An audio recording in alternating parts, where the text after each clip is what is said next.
Eto, mainit na balita. Good news mga sir, dahil nag-announce na si Coach Tim na 4 na players ang idadagdag niya sa kanyang Gilas pool para sa FIBA Asia Cup 2025. Sino-sino ang mga idinagdag? Alamin. Pero bago yan, like and subscribe lang mga kabady para sa latest basketball news and highlights.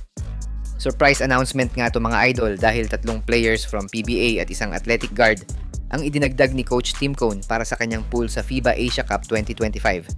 Taliwas nga yan sa sinabi ni Coach Tim na hindi siya magpapalit ng lineup dahil mas tiwala na siya sa kanyang mga bata last FIBA qualifiers.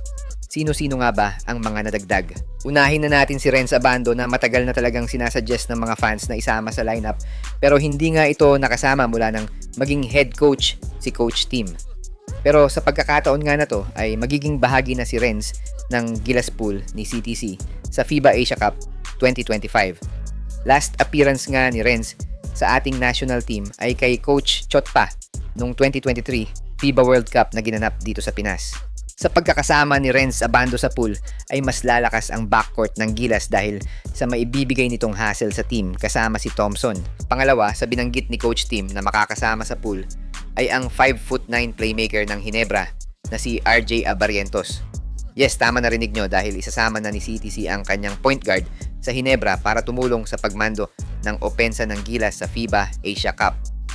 Huli nating nakitang naglaro si RJ sa ating national team ay nung FIBA qualifiers last year under Coach Tab Baldwin kung saan all amateur players ang kasama sa lineup ng Gilas. Inaasahan namang mas magkakaroon ng maayos na sistema inside the court dahil legit playmaker nga etong si RJ at mas magiging maayos ang mga play ng Gilas. Samantala magbabalik Gilas naman ang 6'6" Ginebra forward na si Troy Rosario para maging bahagi ulit ng pool ng Gilas na sasabak sa FIBA Asia Cup. Pero matagal na rin kasing kasama to sa lineup, hindi nga lang siya nakapaglaro sa game kontra New Zealand at Chinese Taipei last qualifiers dahil sa injury. Pero matagal na talagang kasama sa pool si Troy sa Gilas pool. Magkakaroon naman ng bagong member ang Gilas mula sa katauhan ni Xavier Lucero, ang 6'7" forward center ng Magnolia Hotshots na nagpakilala na sa PBA matapos ang mga solid performance nito. Surpresa nga to para sa Gilas fans dahil marami nga ang may alam na Phil-Am to at parang wala pang clear info kung nakapag-secure nga ba to ng passport bago siya mag-16. Inaasikaso na daw ng SBP at kampo ni Lucero ang mga kailangang dokumento para maipasa sa FIBA at makakuha ng disclosure kung pwede nga bang makapaglaro si Lucero as local. Kung magkataon nga na makakapaglaro siya as lokal ay paniguradong isa sa Final 12 ni CTC ang mawawala pero mas lalakas naman kahit papano ang front court ng Gilas kapag nakasama na si Lucero sa Gilas. Well, I think Coach CTC already realized yung kulang sa lineup niya.